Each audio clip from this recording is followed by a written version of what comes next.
Замолам, значи, да ставите крај на ноќните истоштувачки сеанси на работа на Собранието, согласно членот 67 став 4, по правна аналогија, тоа да важи и за седниците на работните тела, значи од 10 до 18 часот, со ретки исклучоци, зашто на полноќ не се дискутира. На полноќ не се размислува добро и понекогаш наликуваме на политичка и партиска свадба. Јас затоа не дојдов во продолжението на седницата. Веќе зборував за првиот дел од секој закон, она што се вика состојба, еве за вториот дел само нешто да кажам. Цели, начела и основни решенија. Тука нешто забележувам во алинејата, синтагма трансформирана педагогија. Може би не сум апдейтирана, може да зборуваме за трансформирана дидактика, ама за трансформирана педагогија, оти педагогија е наука за образованието, не разбирам. Понатаму се вели дека пристапот е холистички. Ни трак од холистички пристап не може да има во вакви мерки.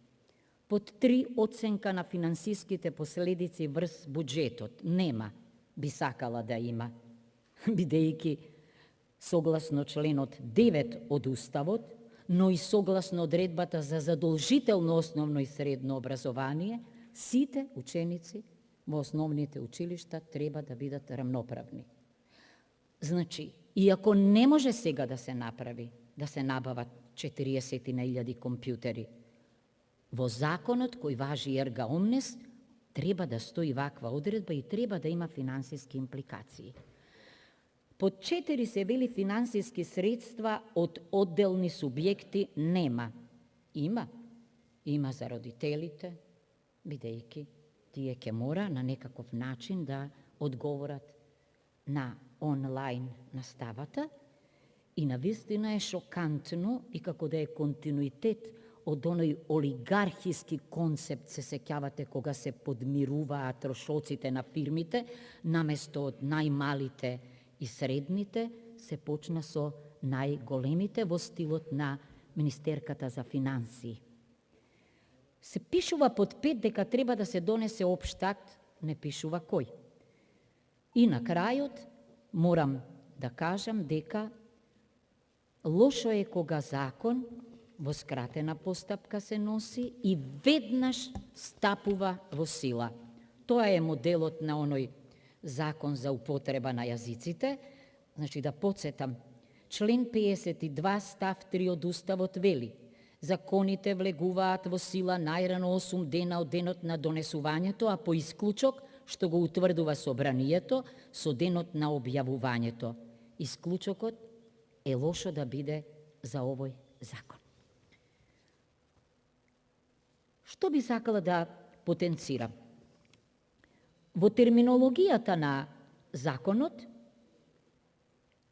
наместо да се тргне од уставната норма, која што познава воена и вонредна состојба, во 2005 година е донесен без уставен основ Законот за управување со кризи, но и тој еве ги излистав и ги превзедов одредбите, објаснува што е кризна состојба. Овде во самиот текст на законот има и тавтологија, ама и правно сосема непрецизни одредби од типот дека, само да ги прочитам, како беше, извинете, пардон, еве го. Значи,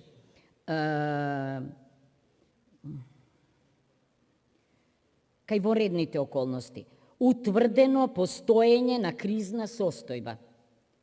Прво, што значи утврдено? Прогласена епидемија, односно пандемија, пожари, поплави, се е тоа подведено под вонредна состојба и под криза. Зборувам од номотехнички аспект, законот има сериозни проблеми. На што би се концентрирала, за да не бидам долга? И еден од претходните дискутанти истакна дека е многу важно што постои можност во услови на вонредна состојба и кризна состојба, нели, наставата да не трае 180 наставни денови, како што е предвидено во членот 50, туку да се смали, но не помалку од 100 наставни денови, за што одлучува владата. Кога го читате членот 50, одредбите, од типот на која носи програмата, кој одлучува за изготвувањето на истата, посебна наставна програма утврдена од министерот на предлог на бирото и така натаму, да не ги бројам сите одредби, одма гледате дека ова за што одлучува владата звучи многу чудно. Значи, Министерството за одбрана е тоа кое што има директен увид во состојбата и еве ние во функција на конструктивноста, иначе да ја бидам искрена, јас мислам дека конструктивноста ја диктира секогаш власта, не опозицијата. Само конструктивна власт може да најде на конструктивен одговор. Вчера не го видовме таквиот одговор ние во работата на комисијата, иако бевме многу конструктивни. Ова, сакам да кажам, не е ништо ново и јас се плашам од некои министри за ништо и за сешто, а такви секогаш има ренесансни личности, дека ќе почнат да предлагаат решенија кои сигурно министерката за образование, кога сама би одлучувала или МОН, не би ги прифатиле.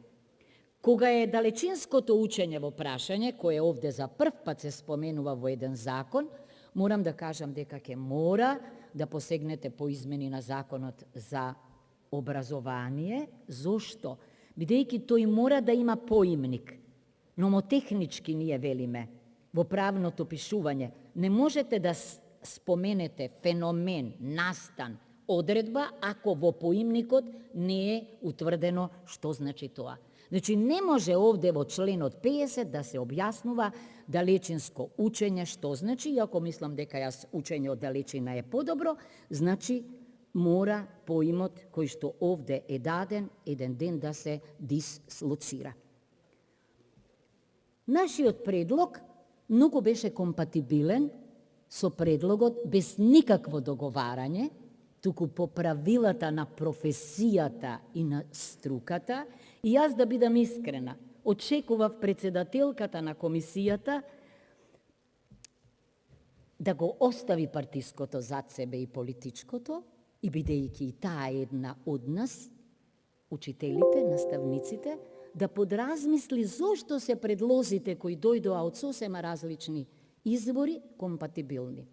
Господинот Снопча си замина, господине председателе, ама јас гласав и 7 мина од нас, не знам дали сте информирани, гласавме за вашиот амандман. Бидејќи тоа е антидискриминаторен предлог, вашиот беше малку поинаков, водеше сметка и за различните услови во општините, и јас мислев дека ќе дојдеме до заедничко решение, тоа ќе беше конструктивна расправа со резултат кој што ќе беше добар и за учениците, и за родителите, ама и за наставниците. Знам дека времето тече, само сакав да го објаснам и значедниот амандман го објаснив, ве молам добро да размислите. Опасно е да воведуваме дискриминација. Не мора сега да ги купите компјутерите, но мора оној кој што воведува учење од далечина, тоа да го овозможи подеднакво за сите учесници во процесот. Заврши, истече времето. Довршете ја мислата. Во ред. Значи, сакам да кажам дека, како што почнав, со многу добра волја дојдовме и дискутиравме. Очекувавме да бидеме разбрани. Очекувавме да дојдеме до заедничко решение.